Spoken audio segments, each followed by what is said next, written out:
Waktu Indonesia ternyata harus istirahat dulu kan. Sekalian juga belum pada datang. Jadi akhirnya kita mulai 1945. Oke, Fikri buka ya. Bismillahirrahmanirrahim. Assalamualaikum warahmatullahi wabarakatuh. Waalaikumsalam warahmatullahi wabarakatuh. Alhamdulillahirrahmanirrahim. Hamdan syukranillah. Wassalatu wassalamu ala rasulillah wa ala alihi washabihi ajma'in.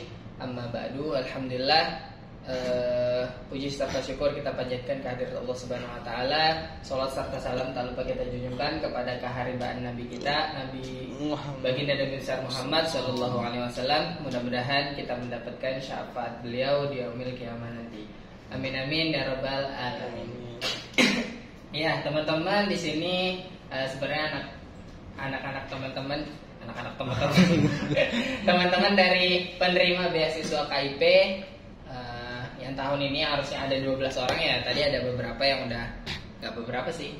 Ada Alivia tadi izin katanya lagi kurang sehat. Terus ada siapa gitu tadi? Lupa ya. Nafisa izin katanya lagi ada kegiatan di kampus pusat gitu. Nggak tahu. Ada yang tahu? Oh enggak. Hari ini ada Suci, ada Faiza sama ada Nabil. Nah hari ini insya Allah biasanya memang anak KIP itu mau di kampus manapun, mau A, B, C, D, di kampus pusat, itu sebenarnya memang ada yang namanya pembelajaran adab gitu. Bahkan dulu sebenarnya sebelum COVID itu ada anak KIP itu digabung sama yang namanya pesantren Darul Amal di kampus pusat.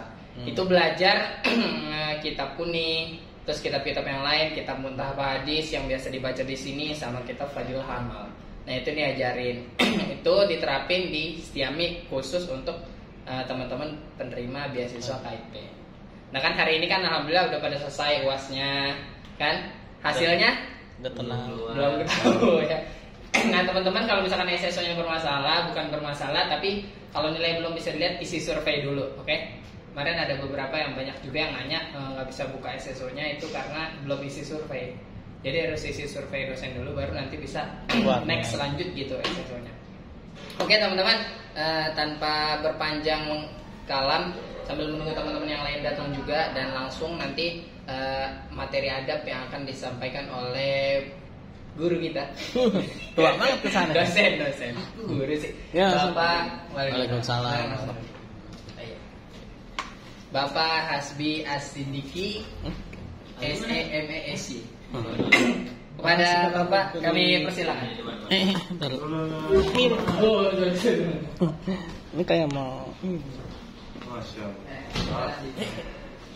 Oke, assalamualaikum warahmatullahi wabarakatuh. Waalaikumsalam warahmatullahi wabarakatuh. Bismillahirrahmanirrahim. Alhamdulillah, kepada Allah Subhanahu wa taala, salawat dan salam pada Nabi Muhammad SAW.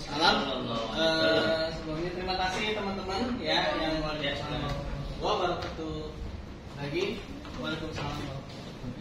Nah, terima kasih banyak ya teman-teman yang sudah hadir dan menyempatkan waktu, dan juga terima kasih juga pada Kakak Fikri dan Kakak Yazid. Kakak Rahma juga, nggak kelihatan kayak masih seangkatan soalnya kelihatannya ya. Bisa ada Pak Hasbi. Kakek.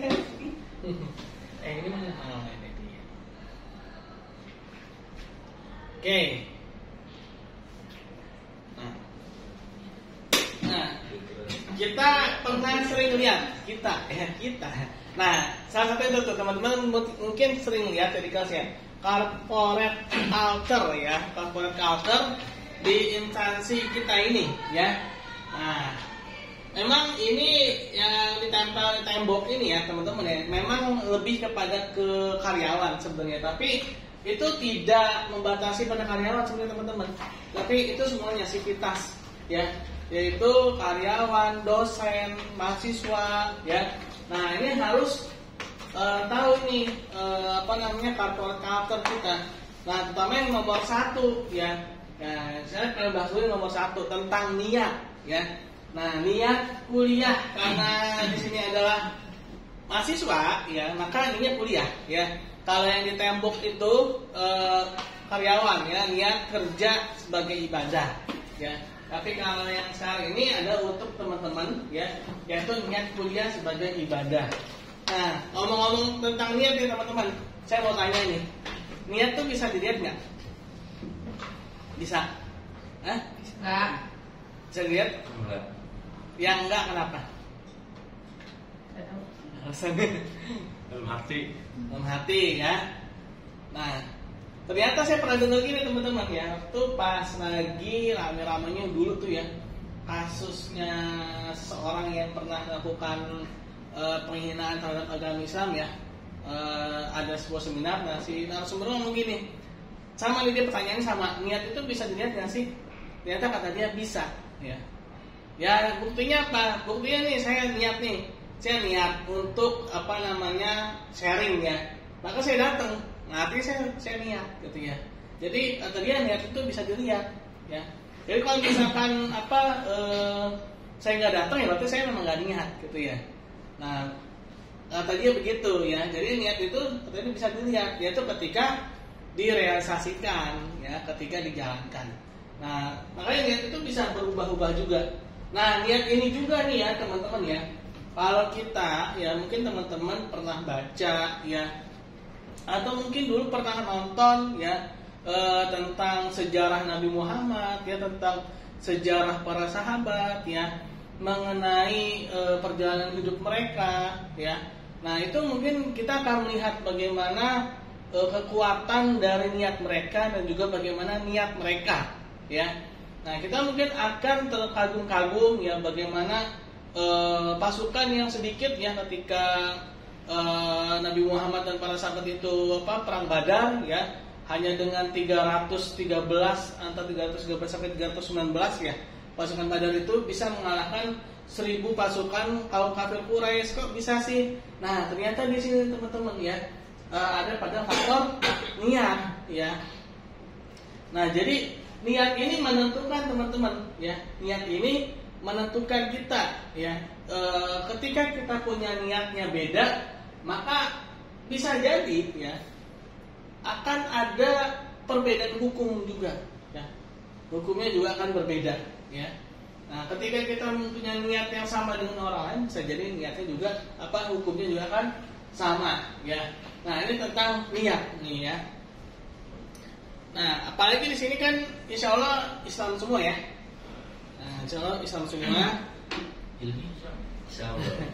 Insya Allah. Nah pertama ya, ini niat kita yang menuntut ilmu itu karena Allah Subhanahu Wa Taala teman-teman ya. Kalau siklus hidup kita tuh kalau di dunia ngasih kecil ya, bayi ya, bayi terus dewasa, terus remaja ya, terus remaja dewasa ya. Nah habis itu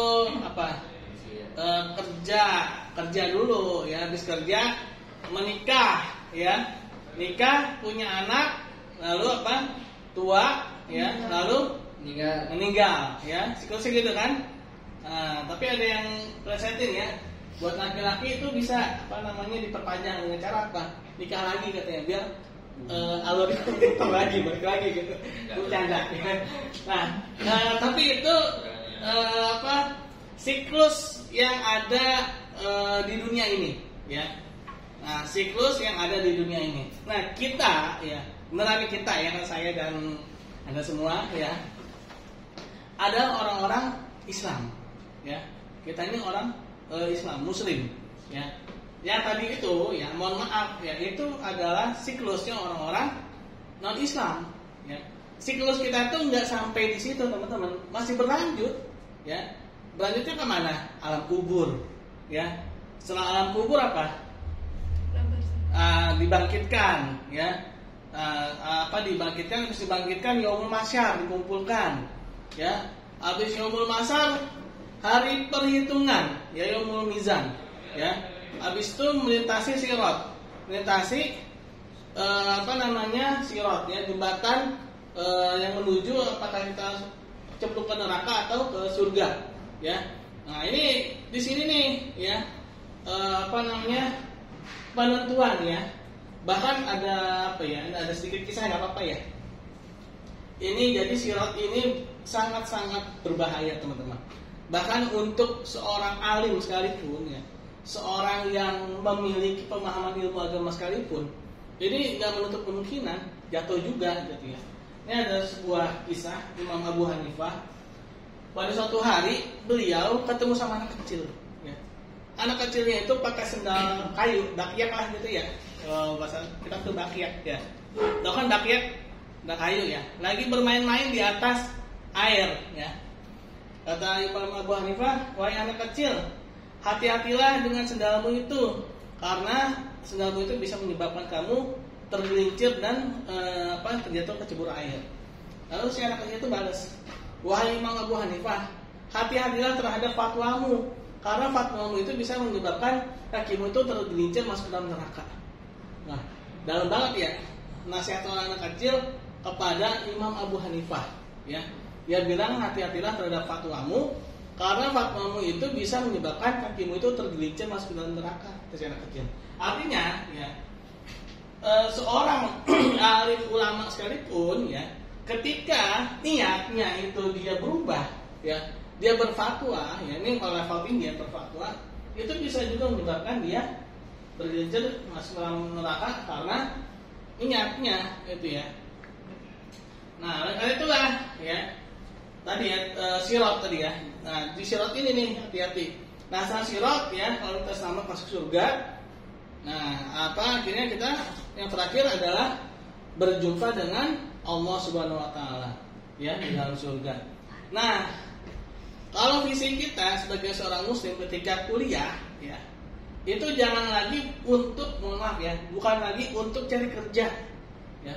Kita kuliah ini untuk berjumpa dengan Allah Subhanahu wa taala nanti di surga. Ya.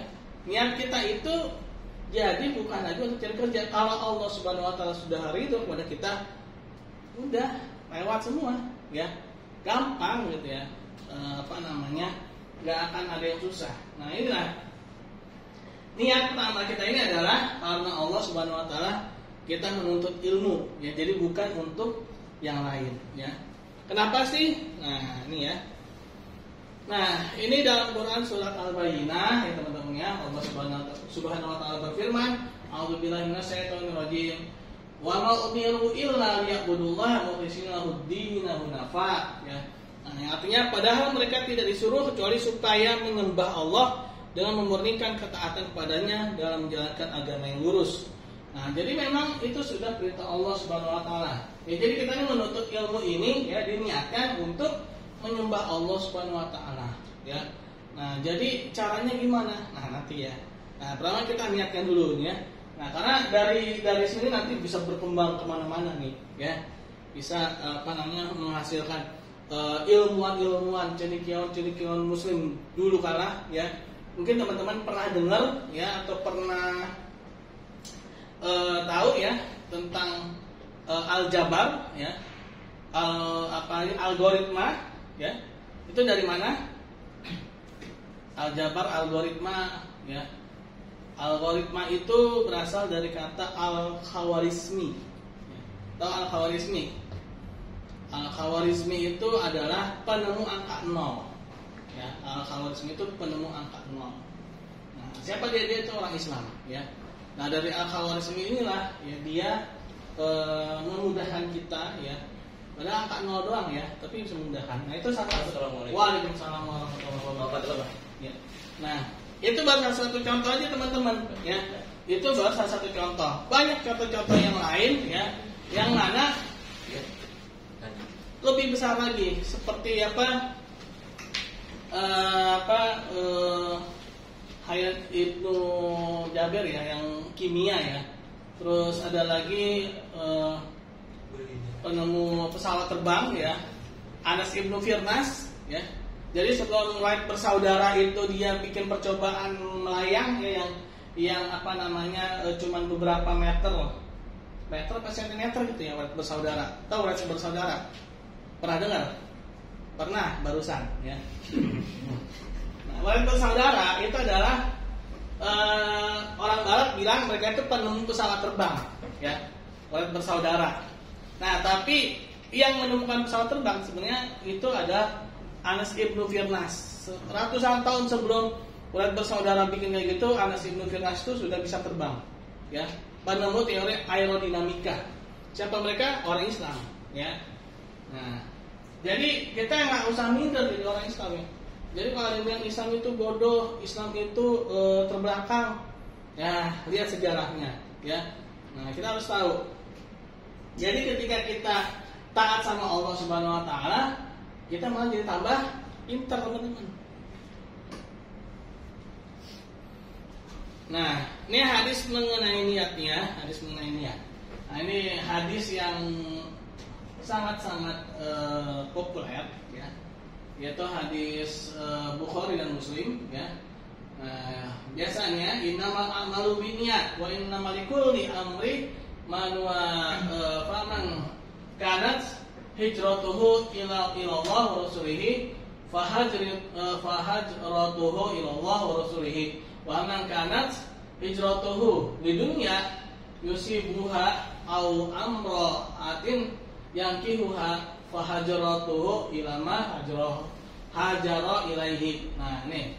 Jadi ini hadis populer ya. Semuanya amal itu tergantung pada niatnya, ya. Barang siapa yang hijrahnya karena Allah dan Rasulnya, maka dia akan mendapatkan hijrahnya untuk Allah dan Rasul. Dan barang siapa yang hijrahnya untuk dunia, ya, dan untuk menikahi seorang perempuan, ya, maka hijrahnya itu adalah untuk dunia dan untuk perempuan itu. Dia dapatkan apa yang dia inginkan. Nah, di sini menarik nih. Ini sering dijadiin persetan teman-teman ya. Ada orang bilang gini, gue mau main judi gitu kan. Kan dosa.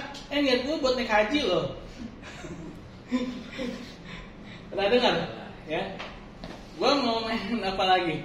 Main slot gitu kan. Nggak boleh, dosa gitu kan. Gue mau nyumbang anak yatim. Tapi niatnya baik. Nah, kan? Gimana tuh? Ayo.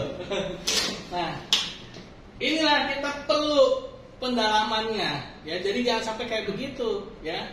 Innamal a'malu binniyat. Di sini ada alif lam taukid, ya. Alif lam taukid itu menandakan amal-amal tertentu. Amal-amal tertentu apa tuh, ya? Nah, di sini dijelasin nih, amal tertentunya itu adalah tentang hijrah. Hijrah itu adalah perintah Rasulullah, amal soleh. Artinya alif lam taukid ini menjelaskan bahwa amal sini adalah amal soleh.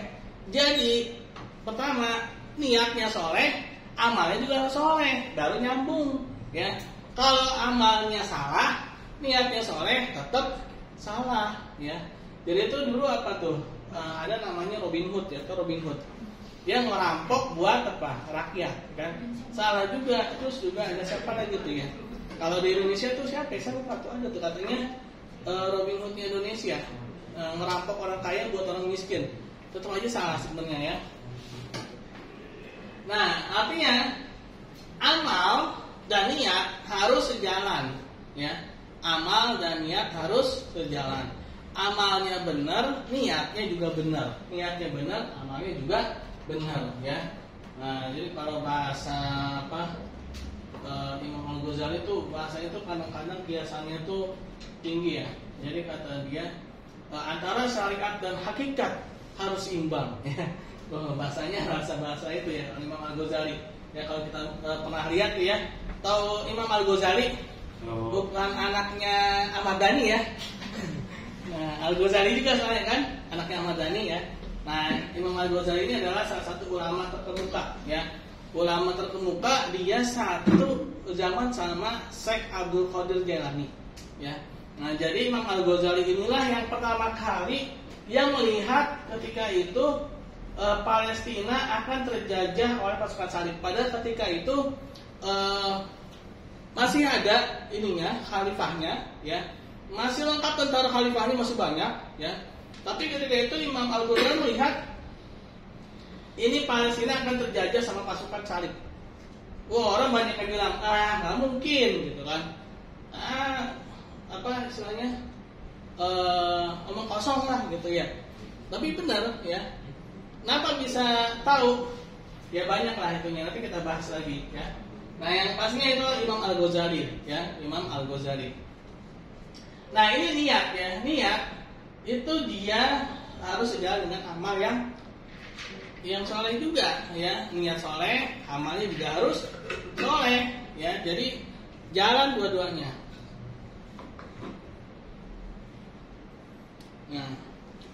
Nah, ini niat menuntut ilmu ya. Aduh, ini hadisnya lumayan berat ini ya.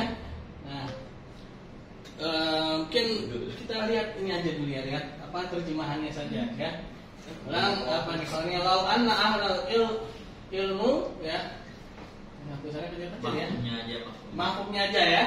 Seandainya para ahli ilmu menjaga ilmu dan memberikannya kepada yang berhak, maka niscaya mereka akan berpuasa pada waktu tersebut dengan ilmu mereka.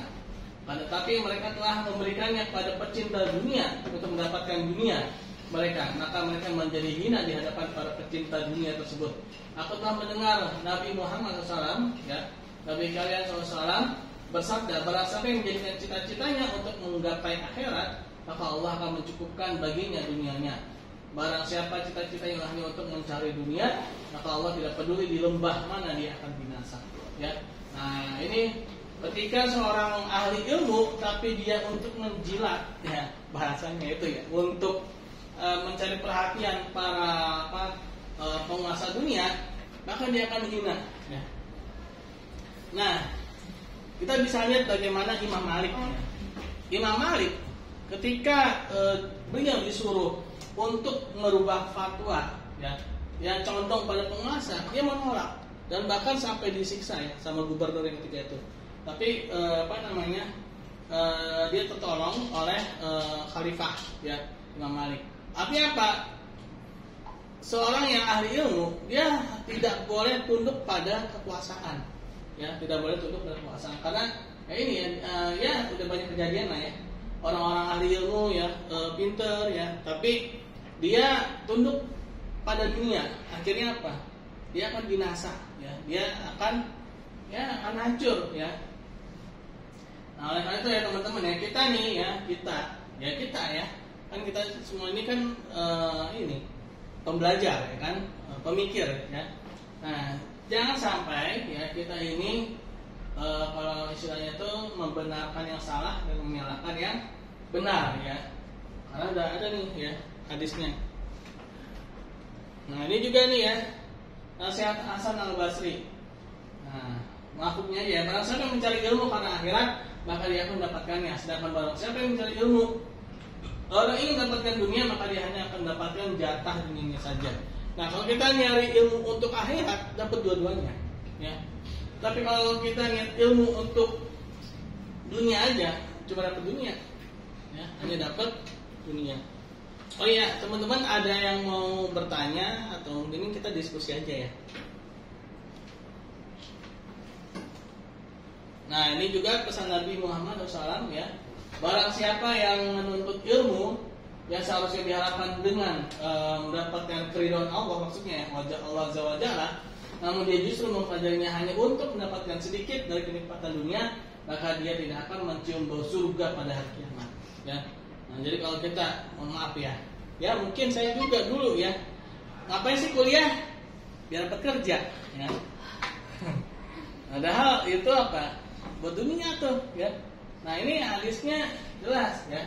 Kalau kita ya mohon maaf ya kuliahnya untuk cari kerja, jangan kena hadis ini. Ya.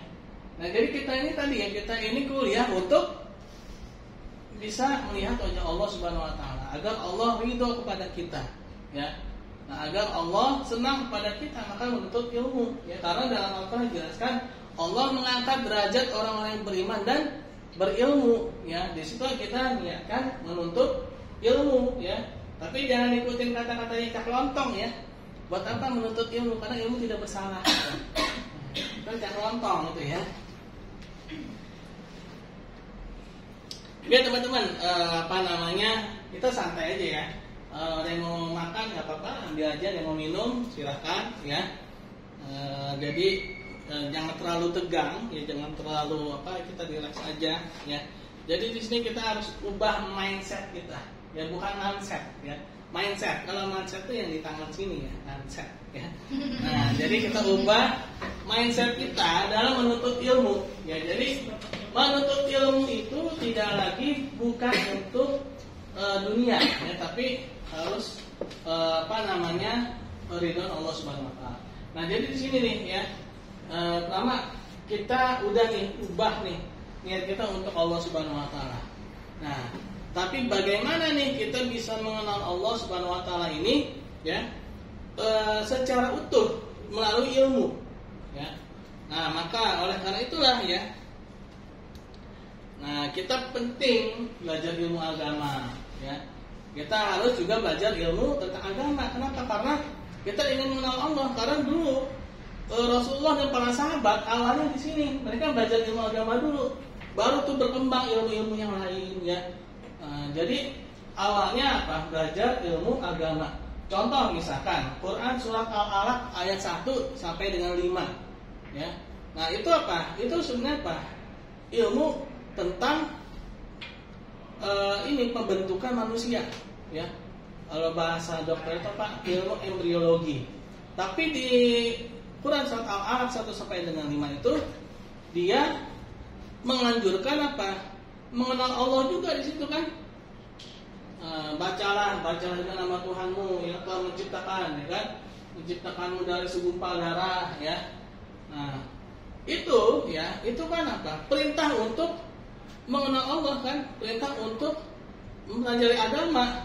Tapi ada ininya, analogi apa? Istilahnya apa ya? Ada cabangnya ya, yaitu ilmu embriologi. Nah, disitulah indahnya Islam tuh gitu ya. Contoh lagi misalkan Quran surat Ar-Rahman ayat berapa tuh?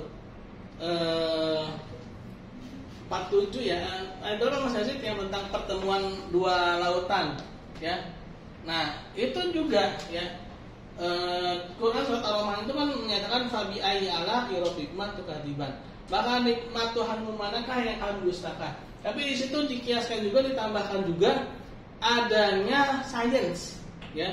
Di samping mengenal agama, tapi juga didukung dengan sains ya. Didukung dengan bukti-bukti ilmiah ya. Nah, yaitu adanya dua lautan yang bertemu ya. Dan siapa? Ilmuwan Maurice Bucaille ya. Pernah dengar nggak Maurice Bucaille? Ya minimal barusan lah dengar ya. Iya. Betul. Maurice Bucaille ya. Nah, dia masuk Islam ya. Maurice Bucaille itu masuk Islam karena dia mendapatkan surat Ar-Rahman itu ya. Yang ada dia sebelumnya dia ke selat Gibraltar atau selat Gibraltar. Ya, bukan di Kampung Melayu bukan ya. Di apa namanya? Tahu selat Gibraltar nggak teman-teman? Selat Gibraltar itu jadi perbatas selat ya antara Afrika sama Eropa, Spanyol. Tahu Spanyol? Bukan Spanyol ya, bukan ya. Spanyol itu dulunya itu namanya Andalusia. Ya, Spanyol itu dulu. Jadi Selat Gibraltar itu ya, itu ada dua arus ya, arus laut ya, yang mana satunya itu asin, yang satunya itu tawar ya. Nah, di saat itulah Maurice Bucaille itu menemukan fenomena itu ya. Ternyata di dalam Al-Quran sudah dibahas ya, sudah dibahas. Padahal di zaman itu ya, di zaman Al-Quran diturunkan itu belum ada namanya kayak sekarang tuh apa sih, kayak alat-alat itulah ya, modern itu ya, kayak stetoskop segala macem itu ya. Paham juga saya itu ya, yang buat meneliti-meneliti itu ya. Tapi Al-Quran itu sudah membahasnya ya. Nah, ini kan artinya apa? Memang benar Al-Quran itu adalah dari Allah Subhanahu wa taala, wahyu ya. Ada wahyu di sini, enggak ada kan? Wahyu. Wahyu ya. Nah, di sini kita pentingnya belajar ilmu agama. Jadi setelah kita niatnya udah benar nih ya. Nah, niatnya udah benar. Nah, kita sinkronkan ilmu kita ini teman-teman. Ada yang dari mana nih? Dari tadi ya. Ada yang dari publik? Ada ya, tentang publik ya. Terus ada yang dari komunikasi, ada bisnis, ada ya. Nah, oke ya, pelajari aja ya teman-teman ya, ilmu yang telah teman-teman pelajari ya. Tapi jangan lupakan juga bagaimana agama ya ini bisa mengiringi juga ya, mengiringi ilmu-ilmu yang telah teman-teman pelajari ya. Jadi kita ini belajar ini nggak pincang teman-teman ya. Kita belajar ini jadi seimbang ya. Kita belajar ilmu dunia juga, kita juga belajar ilmu agama juga. Ya, kita belajar ilmu agama, kita juga belajar ilmu dunia juga ya. Nah, kenapa sih kita belajar ilmu agama? Ya, pertama ya, belajar ilmu agama ini dapat membimbing ke jalan yang benar.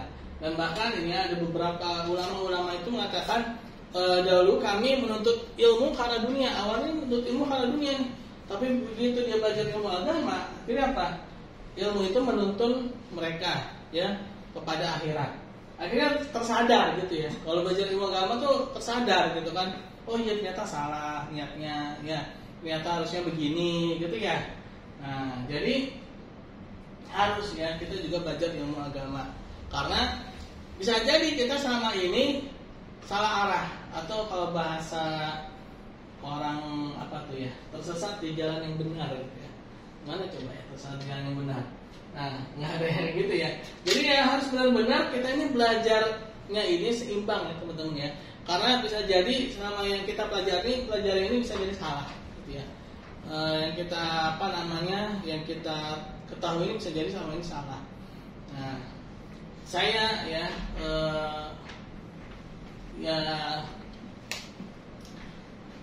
ya ada lah ya. Dulu ya kalau saya kan ini ekonomi syariah ya teman-teman ya. Ekonomi syariah.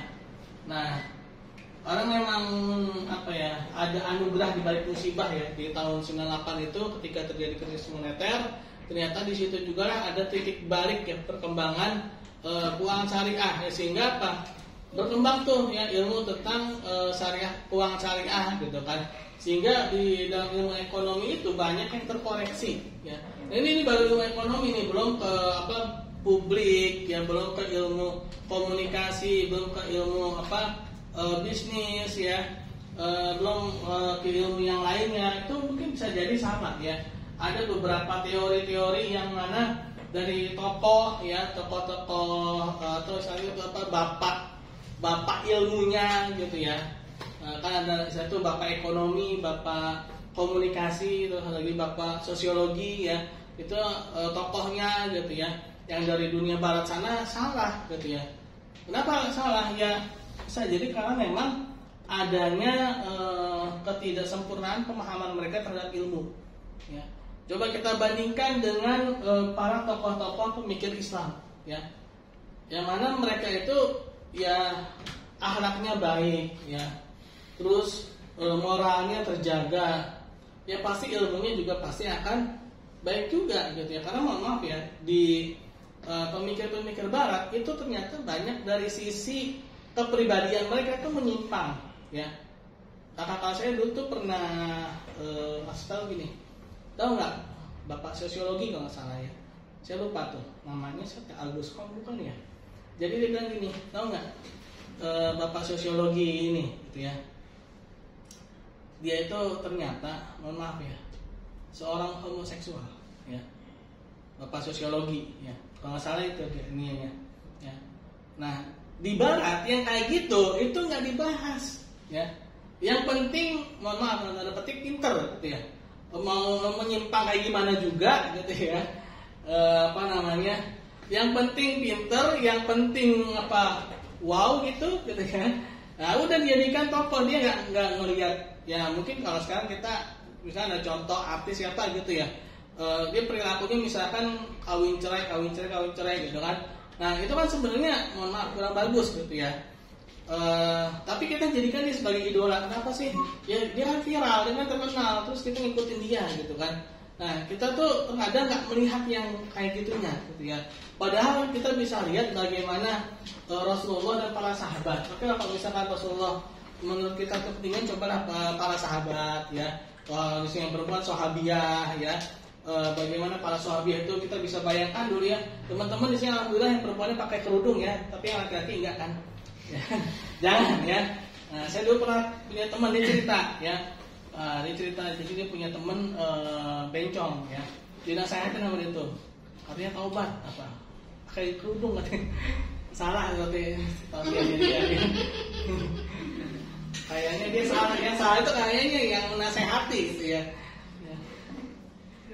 Nah, jadi gini teman-teman, kita bisa lihat Swahabiyah dan kita gini, jangan beranggapan kerudung itu budaya Arab, bukan. Kalau kita lihat sejarah, ya kita lihat Sirah Nabawiyah, ya bagaimana dulu ya sebelum Rasulullah itu diutus, ya mohon maaf ya, mereka itu tawaf, ya itu nggak pakai baju, ya. Mereka tawaf itu nggak pakai baju sama sekali. Mereka tawaf itu tepuk-tepuk, siul-siul, ya. Nah, itu artinya apa? Mau dimanapun, ya, kalau nggak kenal Islam, ya begitulah, ya. Mau di Amerika, mau di Arab pun sekalipun di Arab, ya. Ketika mereka itu jauh dari Islam, ya mohon maaf, mereka akan, ya begitulah, nggak pakai baju. Gitu ya. Sekarang kan udah mulai kayak gitu lagi kan Arab ya, kalau nggak salah. Di pantai-pantainya itu udah mulai dibebasin lagi kan, berarti udah mulai kembali ke jahiliyah lagi mereka tuh, ya. Nah, mulai jauh lagi dari Islam, ya. Jadi istilahnya yang namanya kerudung ini bukan budaya Arab, ini adalah perintah Allah, ya. Perintah Allah yang memang ketika itu turunnya di Mekah, ya. Nah, jadi mau dimanapun, ya pastilah itu kalau jauh dari Allah, ya pastilah itu ya yang akan terjadi, yaitu diangkatnya rasa malu, ya diangkatnya rasa malu sehingga ya mohon maaf antara manusia dan hewan akan sama 11-12, ya. Nah, tadi sampai mana saya? Jadi tuh ya di Arab itu ya itu mereka seperti itu kelakuannya, ya. Dan ketika turun ayat hijab surat An-Nur ayat berapa tuh? An-Nur ayat berapa tuh? Tentang perintah hijab. Mas Yazid ingat nggak Mas? An-Nur ayat berapa tuh? Tentang hijab. Ayat cinta. Nah, makanya saya lupa tuh ya, An-Nur ayat 4 ya masalahnya. Nah, jadi gini, teman-teman jangan bayangin ya, jangan bayangin, jangan sangka ya. Ketika turunnya perintah hijab itu, Zoya, terus sama lagi Robani, gitu, butik-butik Muslim itu udah ada, belum ada teman-teman, ya, belum ada ya. Ini terutama yang perempuan-perempuan ya, itu belum ada yang namanya Zoya, Robani, apalagi Samira, ya, itu belum ada.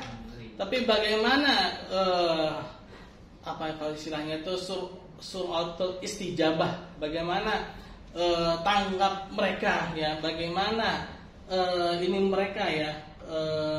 Respon mereka itu ketika ada perintah Allah padahal belum ada fasilitasnya, ya. Padahal yang namanya tadi itu Zoya, Robani segala macam itu belum ada. Kan bisa aja mereka bilang gini, para sahabat itu bilang gini, ya Rasulullah, butik Islam belum ada, gitu kan. Kita pakai apa nih, gitu kan. Kalau kita mungkin gitu ya. Nah, tapi mereka enggak, ya. Bagaimana responsif mereka ketika turunnya ayat Allah itu? Mereka langsung sami'na wa ta'na, ya. Kami dengar dan kami taat, ya. Mereka lihat ada apa? Depan ada taplak, tarik taplak, ya. Jadi kerudung. Ada hordeng, tarik hordeng. Jadi kerudung, ya. Kali kan ada apa? Kalau saya ada yang lucunya juga gitu. Ternyata ada tuh ya salah satu sahabiah itu, ya. Itu di kerudungnya itu ada makanan di sini. Ya, mungkin itu ya. Taplak yang ada karena ini tarik langsung dijadikan sebagai hijab, ya. Nah, kita sekarang udah enak nih, ya. Udah banyak butik-butik Muslim, masih alasan juga kebingitan, ya. Padahal udah banyak tuh tersebar di bahkan Indonesia ini kalau nggak salah satu-satunya negara yang punya buku 99 cara pakai jilbab, ya. Di negara lain ada tuh, ya, 99 cara pakai jilbab. Ada yang dilipat-lipat begini, ya. Kayak lontong, ya, ada yang nah, coba di negara lain, nah ya nggak ada tuh, ya. Nah, jadi kita teman-teman, ini penting ya, kita belajar agama, ya.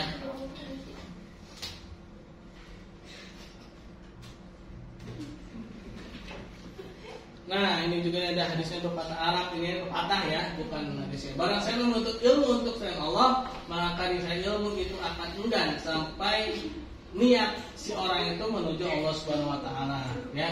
Nah, sini saya sharing-sharing aja ya. Sekalian saya juga mengingatkan diri saya sendiri juga, ya. Kita sama-sama meluruskan niat di dalam menuntut ilmu, ya.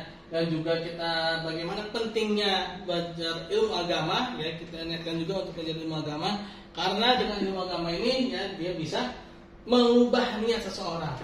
Boleh nggak sih niat kita yang awalnya itu bukan untuk Allah lalu baru sekarang? Boleh ya.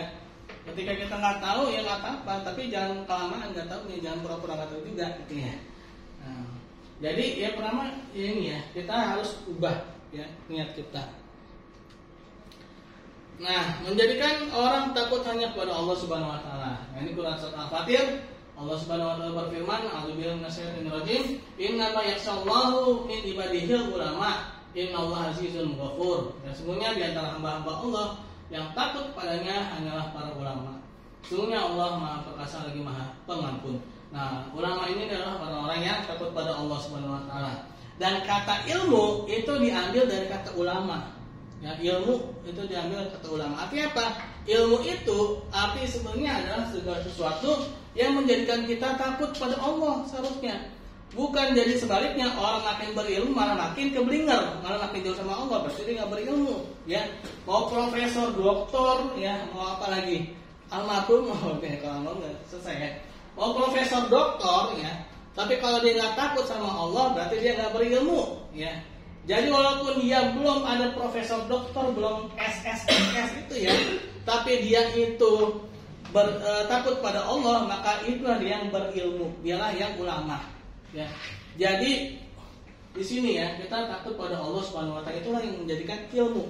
Jadi segala sesuatu informasi yang kita dapatkan dan itu membuat kita takut pada Allah, itulah yang namanya ilmu. Ya, tapi kalau misalkan ada orang nih siapapun dia gitu ya, dia ngomong, oh dalam ilmu ini membuktikan Tuhan itu nggak ada. Nah, berarti dia nggak berilmu. Ya, berarti dia itu kalau kata Rasulullah Abu Jahal, ya bapak bodoh, ya. Nah, itu Abu Jahal tuh, ya, yang bilang Allah itu nggak ada, Tuhan itu nggak ada, ya. Nah, berarti dia nggak berilmu. Nah, karena ilmu ini adalah ulama, ya, yang menyebabkan seorang itu jadi ulama itu ilmu.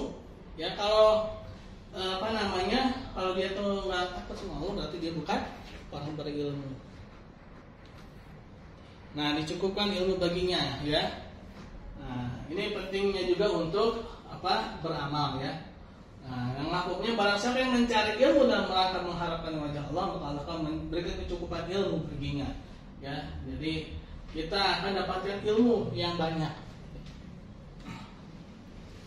Nah, dimudahkan jalan menuju surga. Nah, siapa yang menuntut jalan untuk mencari ilmu, maka Allah akan mudahkan baginya jalan menuju surga. Ya, jadi ketika niat kita menuntut ilmu yang ini baik untuk Allah Subhanahu wa taala, maka kita akan memudahkan jalan menuju surga. Maksudnya apa? Kita akan tahu nih, oh ya ini benar, ini salah, ya. Nah, salahnya ini kita bisa mengetahui. Dan bahkan kita akan dapatkan ilmu yang baru. Nah, siapa yang mengamalkan suatu ilmu yang telah dia ketahui ya ilmui, maka Allah akan mewarisinya ilmu yang tidak ia ketahui. Nah, bagaimana kalau kita salah niat nih, ya? Pertama, ya, hati-hati ya. Amalan kita bisa tertolak. Nah, Allah Subhanahu wa taala berfirman dalam sebuah hadis qudsi, ya. Nah, jadi ada beberapa firman Allah, ya, tapi tidak di namanya itu hadis qudsi, ya. Nah, aku tidaklah butuh adanya persekutuan, ya, artinya syirik, gitu ya. Dalam bentuk apapun, barang siapa yang mengerjakan suatu amal dalam keadaan menyekutukan aku dengan selain aku, maka aku akan meninggalkannya dan persekutuan tersebut. Ya, jadi Allah itu tidak ridho ketika ada orang niatnya itu, mohon maaf ya, saya ini kuliah ini selain mengharapkan ridho Allah, saya juga mau melamar si A gitu kan, biar si A itu bangga, pasangannya ini udah ada SS-an gitu ya. Nah, udah ada S apa gitu kan ya. Nah, hati-hati ya. Takutnya nanti itu tertolak, kita udah capek-capek kuliah, udah capek-capek belajar ya. Ternyata begitu di akhirat, misalkan saya punya hasbi, sini nih. Kamu gak pernah belajar kan ya? Pernah ya Allah gitu kan. Kamu kan ini gak ada nilainya nih. Kamu belajar di mana? Pernah di sini. Udah S4 deh, ngalahin Samsung ya. Samsung udah S berapa sekarang? S14. S24. Kan? Sampai S24 teman-teman ya. Nah, kita S berapa nih ya? Samsung aja udah S24 gitu kan. Nah, pernah belajar gini, yang benar gitu kan, benar. Gitu. Oh ini kamu kemarin niatnya ya, selain kamu dapatkan ridho Allah, kamu juga pengen dilirik sama perempuan, biar oh ini Asbi ya, pinter ya, ganteng gitu ya. Nah itu tuh, lewat ya, jadi ya. Amalnya nggak diupdate. Oh iya betul. Amalnya nggak diupdate SSO ya, lewat ya. Nah, apalagi ya Pak, kalau like spasi nama udah nggak ada sekarang ya. Oh dulu tuh ya, dulu tuh banyak tuh iklan-iklan yang menyesatkan ya. Dokter suara lah, apalah gitu ya. Nah itu juga kesyirikan, hati-hati ya. Menuntut ilmu biar nanti dilirik sama mertua, ya calon mertua ya. Oh biar dibilang, oh ini calon mantu saya ini dia orang pinter ya, dukun berarti ya. Iya. Nah, kalau sekarang jadi orang pinter gampang ya, tinggal minum tolak angin kan orang pinter. Oh jadi iklan. Jadi gitu ya teman-teman ya, hati-hati ya ketika niat itu jangan campur-campur ya. Oke, udah ada yang ngasih waktu. Nah, lalu akan menyebabkan kegalauan atau kegamangan atau tidak stabil kondisi orang tersebut ya. Barang siapa yang mencari hadis, nah ilmu hadis bukan karena Allah maka akan dibuat makar pada hati, apa dia akan galau tuh ya. Atau ini bisa juga berarti seorang ulama nih ya, dia nyari-nyari hadis itu bukan buat membuktikan kebenaran, tapi dia untuk membenarkan yang salah gitu ya. Nah, dia bisa lengser tuh ya. Nah, ini juga nih pentingnya amal ya. Ilmu itu terhenti pada amal terhenti pada ikhlas, dan ikhlas itu mewariskan pemahaman dari Allah Subhanahu wa taala. Perkataan Abu Abdillah Ar-Dabari ya. Nah, kekalahan dunia dan akhirat. Nah, ini ya yang paling terakhir ini tentang perang Hunain ya. Walaupun ini tentang perang, tapi ini sebenarnya membahas mengenai kekalahan kaum muslimin di perang Hunain. Jadi perang Hunain itu kaum muslimin itu banyak teman-teman. Perang Hunain itu kejadiannya tanggal 8 Hijriah, tahun ke-8 ya, tahun ke-8 Hijriah, 1 minggu setelah 1 Syawal ya, tahun ke-8 Hijriah. Rasulullah perang Badar tahun ke-2 Hijriah ya.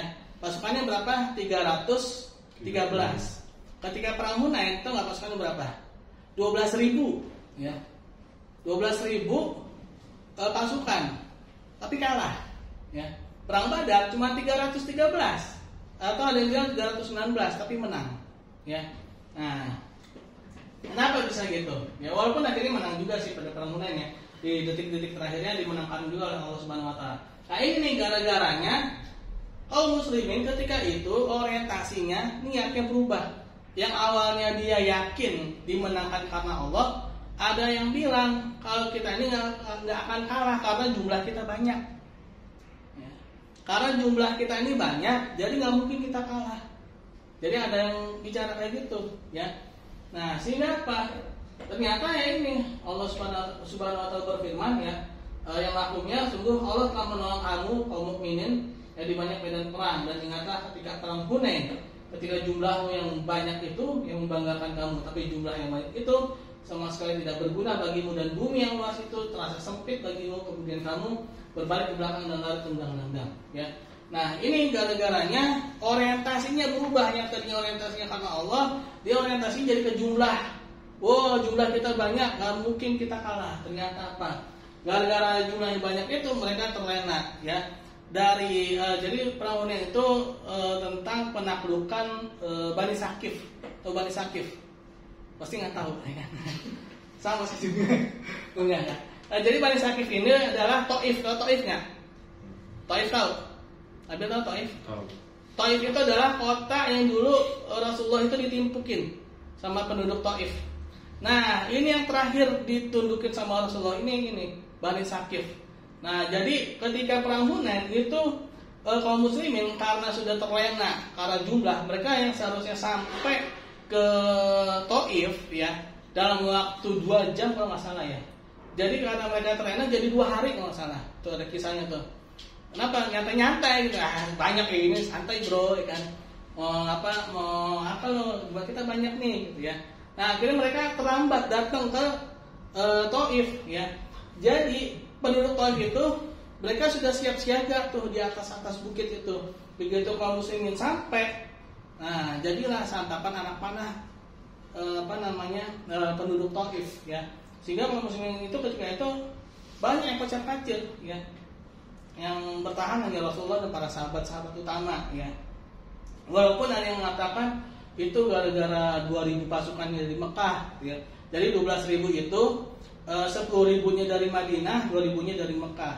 Itu katanya gara-gara 2.000 tuh yang dari Mekah tuh yang pada baru belajar Islam gitu ya. Jadi yang ngacauin yang 2.000 itu daripada kocar-kacir, ya. Tapi intinya ya bukan hanya itu ya, tapi intinya itu adalah ya ini. Sekarang kita ini suka lupa, ya. Oke, mungkin ketika itu kita kuat, ya, tapi jangan lupa yang bikin kita kuat itu adalah Allah, ya, bukan jumlah, ya, bukan apalagi bukan perangkat-perangkat yang canggih-canggih, bukan, ya. Yang menyebabkan itu adalah Allah Subhanahu Wa Taala. Ya, ini contoh perang Hunain. Walaupun ini contohnya perang, ya bukan berarti kita harus perang, bukan, ya.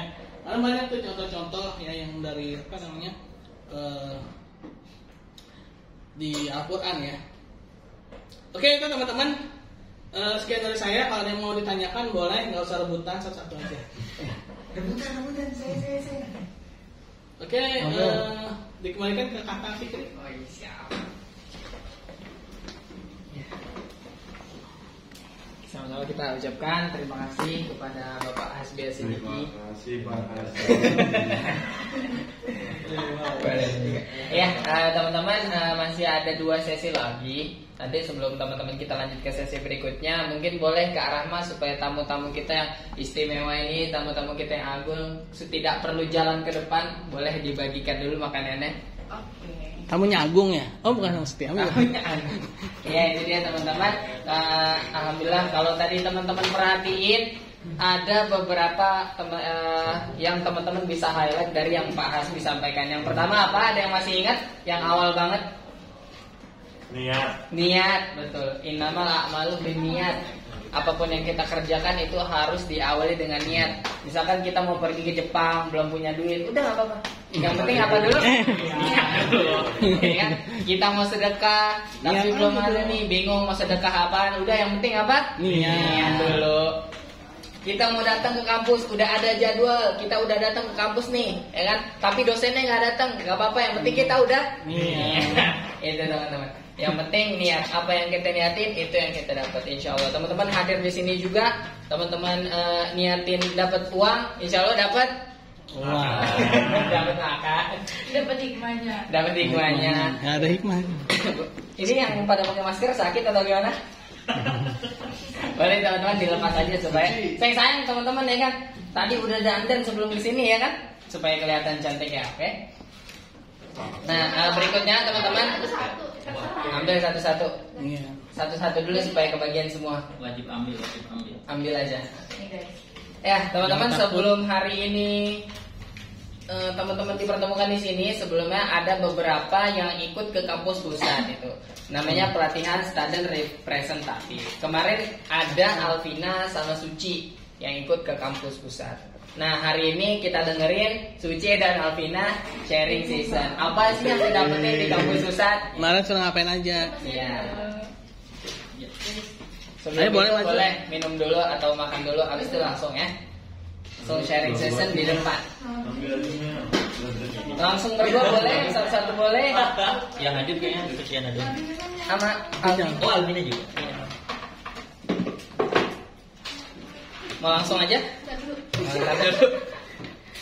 Kok belum dapat minum? Oh, kirain puasa. Kosan cuma. Oh bisa. Ya mau lebih.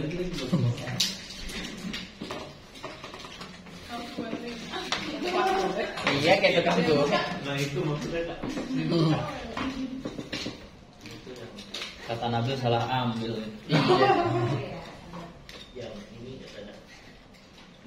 Pak Hasbi belum di. Tenang aja. Saya mantar. satu-satu dulu supaya kebagian semuanya. Jadi kalau ada lebih boleh diambil lagi. Oh yang isi acara aja belum dapat makan. Apa? Jarang banget. Udah makan. Pakai ini dan pakai tisu. Iya.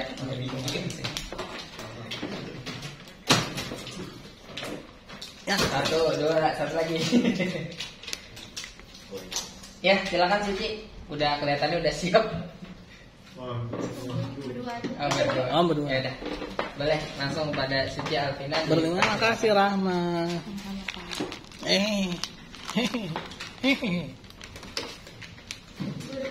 Kemarin ngapain aja gitu, apa yang didapat, apa yang disampaikan oleh Pak Agus, disampaikan oleh biar yang lain Biar yang lain mendengarkan mendengarkan. dan sama-sama mendapatkan informasi.